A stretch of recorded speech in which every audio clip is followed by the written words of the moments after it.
बैनुल-अक़वामी दबाव और तशवीश के बावजूद फौजी अदालतों ने आज मजीद 60 सिविलियंस को सजाएं सुना दी हैं जो 9 मई 2023 को फौजी तनसीबात पर हमलों में मुलविस थे, जिसके साथ ही फौजी अदालतों में 9 मई के मुल्जिमान के मुकदमात मुकम्मल हो गए हैं। रवा महीने सुप्रीम कोर्ट से फौजी अदालतों को 9 मई के केसेस के फैसले सुनाने की मशरूत इजाज़त मिलने के बाद 25 मुल्जिमान को गुज़िश्ता हफ्ते सजाएं सुनाई गई थी, जबकि 60 मुल्जिमान को आज सजाएं सुनाई गई हैं। ISPR की प्रेस रिलीज के जरिए आज जिन मुल्जिमान की सजाओं का ऐलान किया गया है उनमें इमरान खान के भांजे हस्सान नियाजी भी शामिल हैं, जिन्हें जिना हाउस लाहौर में हमले के जुर्म में 10 साल कैद बमुशक्कत की सजा सुनाई गई है। साथ ही जिना हाउस पर हमले के जुर्म में तहरीक इंसाफ के रहनुमा इबाद फारूक को भी 2 साल कैद बमुशक्कत की सजा सुनाई गई है। जिना हाउस हमले में मुलविस ब्रिगेडियर रिटायर्ड जावेद अकरम को 6 साल कैद बमुशक्कत की सजा सुनाई गई है। जिना हाउस हमले में मुलविस group captain retired Waqas Ahmed Mohsin को 2 साल कैद बमुशक्कत की सजा सुनाई गई है। इसके अलावा जिना हाउस हमले के जुर्म में मजमूई तौर पर आज 17 मुल्जिमान को कैद बमुशक्कत सजा सुनाई गई है। GHQ रावलपिंडी पर हमले के जुर्म में 3 मुल्जिमान को कैद बमुशक्कत की सजा सुनाई गई है। AIMH रावलपिंडी पर हमले के जुर्म में 2 मुल्जिमान को सजा सुनाई गई है। बनू कैंट पर हमले के जुर्म में 9 मुल्जिमान को सजा सुनाई गई है। हेडक्वार्टर दीर स्काउट्स तेमरगिरा पर हमले के जुर्म में 5 मुल्जिमान को सजा सुनाई गई है। फैसलाबाद ISI ऑफिस पर हमले के जुर्म में 6 मुल्जिमान को सजा सुनाई गई है। रावाली गेट गुजरावाला कैंट पर हमले के जुर्म में 6 मुल्जिमान को सजा सुनाई गई है। पंजाब रेजिमेंट सेंटर मर्दान पर हमले के जुर्म में 1 मुल्जिम को सजा सुनाई गई है। मुल्तान कैंट चेक पोस्ट पर हमले के जुर्म में 3 मुल्जिमान को सजा सुनाई गई है। किला चकदरा हमले में मुलविस 4 मुल्जिमान को सजा सुनाई गई है। PF बेस मियावाली पर हमले के जुर्म में 3 मुल्जिमान को सजा सुनाई गई है, जबकि FC गेट पिशावर कैंट में हमले के जुर्म में 1 मुल्जिम को सजा सुनाई गई है। ISPR ने प्रेस रिलीज में लिखा है कि सुप्रीम कोर्ट के फैसले की रोशनी में सानेहा 9 मई में मुलविस मजीद 60 मुजरिमान को फील्ड जनरल कोर्ट मार्शल ने सजाएं सुनाई हैं। फील्ड जनरल कोर्ट मार्शल ने तमाम शवाहिद की जांच पड़ताल, मुजरिमों को कानूनी हक की यकीनी फराहमी और कानूनी तकाज़ों के मुताबिक कार्रवाई करते हुए सजाएं सुनाई हैं। इसके साथ ही फौजी हिरासत में लिए जाने वाले 9 मई के मुल्जिमान पर चलने वाले मुकदमात की समाअत मुतल्लिका कवानीन के तहत मुकम्मल कर ली गई है। तमाम मुजरिमों के पास अपील का हक और दीगर कानूनी हकूक बरकरार हैं, जैसा कि आइन और कानून में जमानत दी गई है। प्रेस रिलीज के मुताबिक कौम, हुकूमत और मुसल्लह अफवाज इंसाफ और रियासत की नाकाबिल तस्खीर रिट को बरकरार रखने के अपने अज़म में साबित कदम हैं। मगर जहाँ फौजी अदालतों में आम शहरियों के ट्रायल पर मुल्क के अंदर से तनकीद हो रही है, तो वहीं हुकूमत पाकिस्तान पर बैनुल-अक़वामी दबाव भी बढ़ रहा है, तनकीद हो रही है। यूरोपीय यूनियन, बरतानिया और अमेरिका तशवीश का इजहार कर रहे हैं और फौजी अदालतों में आम शहरियों के ट्रायल को पाकिस्तानी आइन और बैनुल-अक़वामी मुआहदों और कवानीन के मुनाफी करार दे रहे हैं। मगर हुकूमत पाकिस्तान इसे आइन और कानून के मुताबिक करार दे रही है। आज भी वफाकी वज़ीर इत्तलात अता तारर ने कहा कि आज बहुत बड़ा दिन है, फौजी अदालतों से सजाएं बैनुल-अक़वामी मुआहदों के मुताबिक हैं। 9 मई के मास्टरमाइंड इमरान खान के खिलाफ मुकदमात का फैसला भी जल्द होना चाहिए। आज एक बहुत बड़ा दिन है। ये बाकायदा एक मजमूम साजिश थी बानी चेयरमैन PTI की तरफ से। मास्टरमाइंड जो थे इस सारे हमलों के, वो बानी चेयरमैन PTI थे। ये केस उजलत में इसका फैसला नहीं किया गया, बहुत टाइम सर्व किया गया प्रोसिक्यूशन की तरफ से। प्रॉपर एविडेंसेस जो हैं वो कोर्ट में सबमिट की गई, फेयर ट्रायल हुआ है। इस फैसले को ना सिर्फ हम वेलकम करते बल्कि हम समझते हैं कि इंसाफ का बोलबाला हुआ है। इंटरनेशनल एग्रीमेंट्स हैं उसके साथ कंप्लायंट है, उसके ऐन मुताबिक है, हमारे आइन और हमारे कानून के मुताबिक है। 2 राइट्स ऑफ अपील है इसके अंदर। पहला राइट ऑफ अपील है कि आप मिलिट्री हायरार्की के अंदर ये अपील करते हैं, उसके बाद आप हाई कोर्ट के अंदर एक रिट पिटिशन के जरिए अपील दायर कर सकते हैं। जरूरत इस बात की है कि इसका जो मास्टरमाइंड है और जो साजिश के अंदर दीगर मंसूबा साज थे उनको भी कैफरे किरदार तक पहुंचाया जाए और उनका भी जो है वो ट्रायल मुकम्मल किया जाए। आइंदा के लिए रास्ता बंद है कि कोई इस मुल्क की तरफ मैली आंख से नहीं देख सकेगा। ये अभी भी बाहर लगे हुए लॉबिस्ट हायर करके पाकिस्तान के खिलाफ प्रोपेगेंडा करने, मगर इन सजाओं के बाद मैं समझता हूं कि पाकिस्तान का दिफा, पाकिस्तान की सालमियत और पाकिस्तान जो है वो मुकद्दम ठहरा है। मगर तहरीक इंसाफ फौजी अदालतों से 9 मई के मुल्जिमान की सजाओं पर तनकीद कर रही है। तहरीक इंसाफ के चेयरमैन बैरिस्टर गौहर खान ने जियो न्यूज़ से बात करते हुए कहा कि फौजी अदालतों से सिविलियंस को सजा नहीं होनी चाहिए। जिस वक्त मुज़ाकरात चल रहे हैं और सुप्रीम कोर्ट में ये मामला ज़ेर समाअत है, उस वक्त ये फैसले आना मुनासिब नहीं है। जबकि उमर अयूब ने कहा कि फ़ौज का इदारा बतौर अदलिया काम नहीं कर सकता।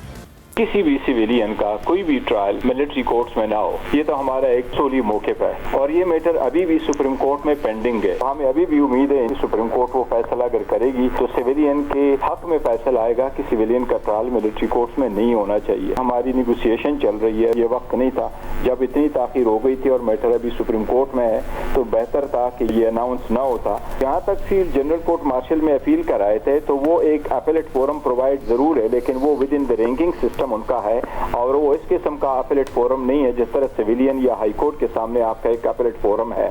इंडिविजुअल जिनके है वो इंडिविजुअल कैपेसिटी में भी अपीलें फाइल करेंगे। और जहां तक पार्टी का ताल्लुक है तो पार्टी भी इसको सही नहीं समझती और हमारा मुख्य वही है जो सुप्रीम कोर्ट के सामने कि मैं पे एज अ होल कमीशन होना चाहिए। जिस दिन मिलिट्री कोर्ट्स ने ये सजाएं सुनाई थी पहले बैच को, उस दिन भी मैंने कंडेम किया था, आज भी कंडेम कर रहा हूँ। इमरान खान साहब ने भी कंडेम किया, मुज़ामत की है। मिलिट्री और ये बाकी इदारे वो रियासत के नीचे औजार हैं, सो लिहाजा वो सारे के सारे इदारे जो हैं वो जुडिशरी का फंक्शन नहीं अदा कर सकते और ये सब के सब सिविलियन का ट्रायल सिविलियन अदालतों में होने चाहिए। दूसरी जानिब आज तहरीक इंसाफ की मुज़ाकराती कमेटी के अरकान की इमरान खान से मुलाकात हुई, जिनमें उमर अयूब, असद कैसर, अली अमीन गंडापुर, सलमान अकरम राजा, साहबजादा हामिद रजा और अल्लामा राजा नासिर अब्बास शामिल थे। मुलाकात के बाद मीडिया से बात करते हुए पीटीआई की मुज़ाकराती कमेटी के तर्जुमान साहबजादा हामिद रजा ने बताया कि हुकूमत के साथ मुज़ाकरात को 31 जनवरी तक मंतकी अंजाम तक पहुँचाना चाहते हैं। इमरान खान ने अफगानिस्तान पर हमले की मजम्मत की। रेमिटेंस की कॉल जारी रहेगी। हम 31 जनवरी तक इस मुज़ाकरात को मंतकी अंजाम तक पहुंचाना चाहते हैं। खान साहब ने यह कहा है, मैं अपने साथ रवा रखे जाने वाले हर सलूक को माफ करने के लिए पाकिस्तान के लिए तैयार हूँ। मुतालबात हैं वो हमारे दो ही हैं। 9 मई के ऊपर जो दूसरी साइड का मौकफ है वो हमें रिस्पॉन्सिबल करार देते हैं। हम बड़ा कैटेगराइज करके कहते हैं कि हम रिस्पॉन्सिबल नहीं है, दूसरी साइड रिस्पॉन्सिबल है। तो उसका बेहतरीन हल ये है कि एक ऐसा जुडिशल कमीशन बने जो सुप्रीम कोर्ट के सीनियर मोस्ट जजेस पर मुश्तमिल हो। 26 नवंबर के ऊपर देखे हमारा बड़ा वाज़िह मौक़िफ़ है कि गोली चली, हमारे 13 कारकुनान शहीद हैं, हमारे 64 बुलेट इंजरीज हैं और हमारे मिसिंग कारकुन जो हैं उनकी तादाद 150 से 200 के दरमियान है। अपने तमाम मुकदमात का सामना अदालतों में करके अदालतों के जरिए इमरान खान बाहर आएगा। अफगानिस्तान पर जो हमला हुआ उसके ऊपर खान साहब का मौक़िफ़ बिल्कुल क्लियर है। अफगानिस्तान के ऊपर जो अटैक्स हुए हैं उनकी खान साहब की तरफ से कंडेमनेशन आई है। इसके अलावा आज अडियाला जेल के बाहर मीडिया से बात करते हुए इमरान खान की बहन अलीमा खान ने कहा कि इमरान खान ने 22 दिसंबर को तरसीलात ज़र रोकने की कॉल दी थी, जो मुतालबात पूरे होने पर ही वापस लेंगे। इमरान खान ने यह भी वाज़ेह किया है कि वो जेल में रहेंगे, घर में नज़रबंद नहीं होंगे। इमरान खान ने तो सिर्फ ओवरसीज पाकिस्तानियों को कॉल दी है, बाकी अगर वो नहीं भेजना चाहेंगे तो वो अपनी मर्जी से नहीं भेजना चाहेंगे। 22 तारीख दिसंबर को उन्होंने कॉल दे दी थी कि आप अपनी रेमिटेंसेस पाकिस्तान में बंद कर दें। उन्होंने कहा ये दोनों मुतालबा जब पूरे होंगे, जब इस पे संजीदगी दिखाई जाएगी, फिर वो रेमिटेंसेस की कैंपेन को बंद करेंगे। आप एक कमीशन बनाएंगे, उन सीनियर मोस्ट जजेस के नीचे वो तहकीकात करेंगे 9 मई की और 26 नवंबर की। दूसरा मुतालबा ये है कि जो नाजायज कैद में लोग हैं इनको रिहा किया जाए। कहते हैं इसलिए मिलिट्री जेल में सजाएं दे रहे हैं क्योंकि वो ओपन कोर्ट ट्रायल कर ही नहीं सकते इन लोगों की। हाउस अरेस्ट पे मैं नहीं जाऊंगा, रिहा करेंगे तो अपने केसेस का सामना करके फिर वो बाहर निकलेंगे। अफगानिस्तान में हमारे शायद एयरफोर्स के जहाज ने बॉम्बिंग की है, इस बात का इमरान खान को बहुत दुख हुआ। अगर आप वहाँ पे जाकर इस किस्म का चीज करेंगे या बॉर्डर के ऊपर इस किस्म का इंतशार होगा तो पाकिस्तान का अमन भी उससे मुतासर होगा।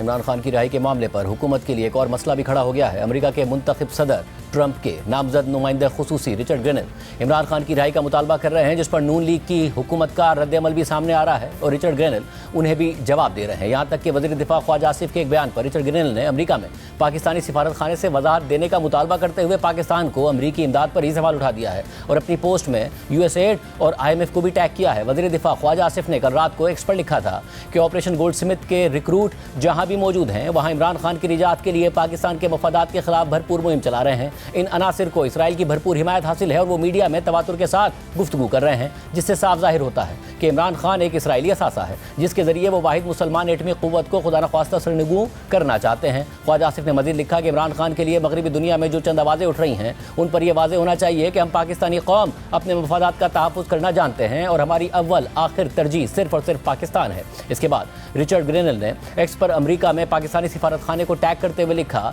कि वाशिंगटन में पाकिस्तानी सिफारत खाने और पाकिस्तानी सफ़ीर रिजवान शेख इसकी वजाहत करें। वज़ीर दिफा की जानिब से ऑपरेशन गोल्डस्मिथ जैसी गुफ्तगू गैर जिम्मेदाराना है। अमरीकी टैक्स दहिंदगान पाकिस्तान को जो इमदाद फराहम करते हैं इस पर नज़रसानी होनी चाहिए। इसके बाद रिचर्ड ग्रेनल ने USAID और IMF को टैग किया है। रिचर्ड ग्रेनल को नून लीग के रहनुमा ख्वाजा साद रफ़ीक ने भी तनकीद का निशाना बनाया है। ख्वाजा साद रफ़ीक की एक्स पर पोस्ट के मुताबिक अमरीकी सदर के खुसूसी नुमाइंदे का ज़मीर अचानक जाग गया है। पाकिस्तान में नवाज शरीफ की मुंतखब हुकूमत को इस्टेब्लिशमेंट, अदलिया और इमरान खान की पार्टी की मिलीभगत से गिरा दिया गया था। रिचर्ड ग्रेनल का ज़मीर इलेक्शन 2018 की चोरी से लेकर सियासी इंतकाम के सियाह दौर और ओपोजिशन रहनुमाओं की तवील हिरासत के दौरान सोता रहा। फ़लस्तीन में नस्लकुशी के मामले पर अब भी रिचर्ड ग्रेनल का मुर्दा ज़मीर गासिब सेहूनियों के साथ है। ख्वाजा साद रफ़ीक ने मज़ीद लिखा कि उन लोगों का ज़मीर साम्राज्य अज़ाइम की तकमील के लिए ही जागता है। इसका इंसानियत, इंसाफ, जमहूरियत और कानून की हुक्मरानी से कोई ताल्लुक नहीं है। आपका मुतालबा कुछ और है मगर आपका मकसद कुछ और है। हम अच्छी तरह जानते हैं कि आप चाइना ब्लॉक को तोड़ने और ईरान को घेरने के लिए पाकिस्तान पर दबाव डालने की कोशिश करेंगे। आप पहले भी ये कर चुके हैं मगर अल्लाह ने हमें मजबूत और महफूज रखा है। अल्लाह हमारा हामी और नासिर हो।